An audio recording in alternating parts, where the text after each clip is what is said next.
literally no offense to anything. They're very proud to cast a Latino actress as Snow White. It makes no sense to me. You're progressive in one way, but you're still making that backward story of 7 dwarves living in a cave. What the are you doing, man? This would have been a lot better if they, had a strong male along with her, a prince, if it wasn't about socialism, if they didn't remove the dwarves, if they had real dwarves. No disrespect, but the casting of a Latina Snow White, while still telling the same old story about 7 dwarves living in a cave, it just doesn't add up. You can't claim progressiveness on one hand and then double down on outdated storytelling. And for some, that's where the new Snow White lost the plot entirely. Rachel Zegler, once a breakout Hollywood star, found herself in the middle of what's now being dubbed the Snow White disaster. They're remaking the movie, they just got rid of the dwarves. Okay, but what do they call them? Why would they get rid of the dwarves, though? Magical creatures. But they have one token dwarf amongst these magical creatures. The term has come to sum up a mess of PR flubs, bad buzz, script chaos, and now, alleged finger-pointing. And in a twist few expected, Zegler reportedly blames none other than Peter Dinklage for igniting the fire. Remember when Disney proudly announced they were ditching the traditional dwarves? That move wasn't random. It came after Dinklage publicly slammed the idea of retelling Snow White and the 7 Dwarfs, calling it backwards and offensive. You actually just went backwards. You actually just erased the dwarfism side of it. The disability, like we're a disability group, you just erased that whole image. Instead of 7 dwarves, the studio opted for a group of magical creatures, only one of whom actually had dwarfism. What followed was a storm of debate. Dinklage's remarks lit up the media. Some praised him for challenging harmful portrayals. Others, including many in the dwarfism community, said his words cost working actors real opportunities.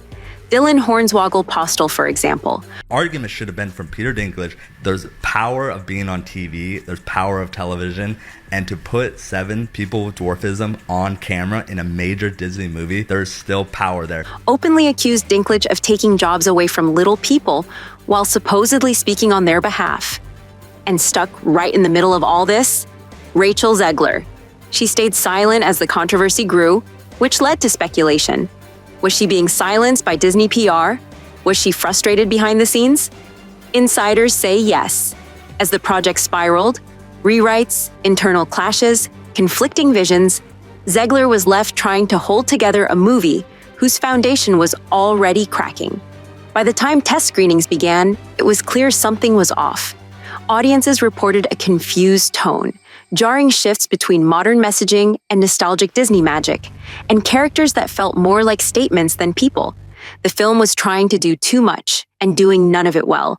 At the same time, whispers began that Zegler herself was growing disillusioned with the direction of the film. Rumors swirled about on-set tensions, creative disagreements, Peter Dinklage destroyed Disney, and it could end up costing the company over $100 million. and a possible breakdown in trust between Zegler and the studio. Some reports even claimed she privately blamed Dinklage's initial comments for forcing Disney into a tailspin of reactionary changes. And honestly, it kind of made sense. Dinklage's critique seemed to spook Disney into overcorrecting. The dwarves were replaced, themes were rewritten. The fairy tale charm took a backseat to damage control. Disney has cast Rachel Zegler to play Snow White, which caused a lot of controversy because Zegler is Hispanic and the character is traditionally German. And while Dinklage might have been trying to spark a broader conversation about representation, what he triggered was a high-profile panic at a billion-dollar studio. Critics pounced, fans split into camps. Was Dinklage right? Was Zegler a victim of poor leadership? Or was everyone involved responsible for taking a beloved story and turning it into a clunky statement piece? Meanwhile, online chatter exploded with comparisons to the Little Mermaid remake. That controversy is being compared to Halle Bailey's Little Mermaid, which did lose $50 million, making only $555 million in a budget of $250 million. And how Disney's recent live-action projects were being over-politicized and underwritten. Then, in a twist that fueled the fire even more, rumors broke that Disney was developing a second Snow White project, completely separate from the current one. Jenna Ortega's name suddenly started trending. Fans imagined a version of Snow White that felt fresh but didn't feel like it was apologizing for existing.